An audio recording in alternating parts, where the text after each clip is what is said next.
আসসালামু আলাইকুম, আশা করি সবাই ভালো আছেন।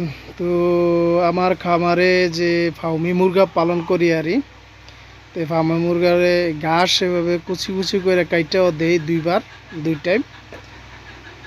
আর এই যে সকালে ডিম উড়াইছি, এনে রাইখা দিছি, তারপরে মানে একদম আসরের আজান পর্যন্ত ডিম যে কয়টা পারে সকাল থেকে, তো এগুলো একসাথে করে বাড়িতে নিয়ে যাই।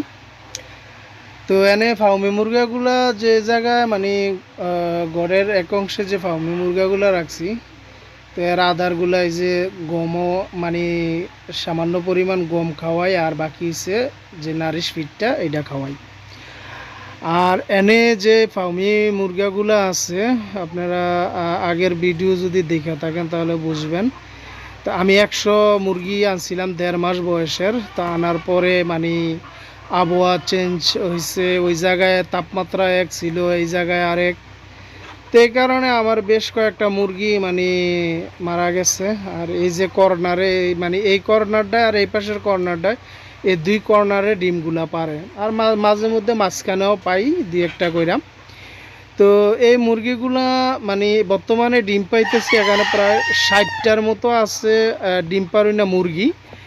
তো রেগুলার আমি প্রায় 40টা মানে অ্যাভারেজ 40টা ডিমের মতন করে আমি পাইতেছি।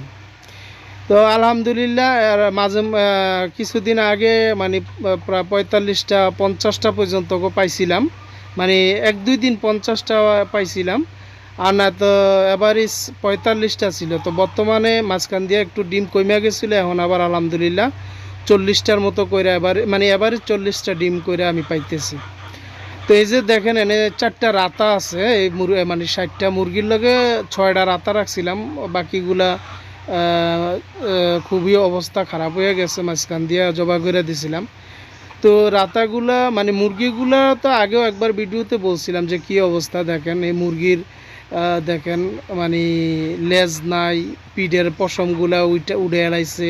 মানে একটা মুরগি আর একটা মুরগির এরকমভাবে ঠোরকাঠুরকি করতো। তো এখন আইসা আলহামদুলিল্লাহ কমছে, কিন্তু এখন রাতাগুলারে ঠোরকাইয়াম মানে অবস্থা খারাপ করে লাইছে।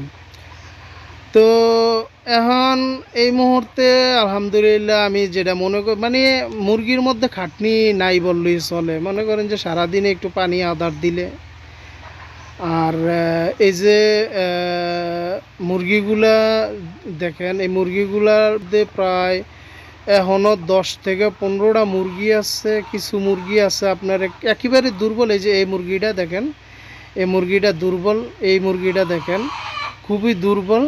আর কিছু মুরগি আছে স্বাভাবিক সুস্থ। তো এর মধ্যে থেকে যে এই পার্সেন্টেজে ডিম পাইতেছি আলহামদুলিল্লাহ। তো ভিডিওটা দেখার জন্য সবাইকে অসংখ্য ধন্যবাদ। ভালো থাকবেন, দোয়া করবেন, আর অবশ্যই চ্যানেলটা সাবস্ক্রাইব করবেন, পাশে থাকবেন। আল্লাহ হাফেজ।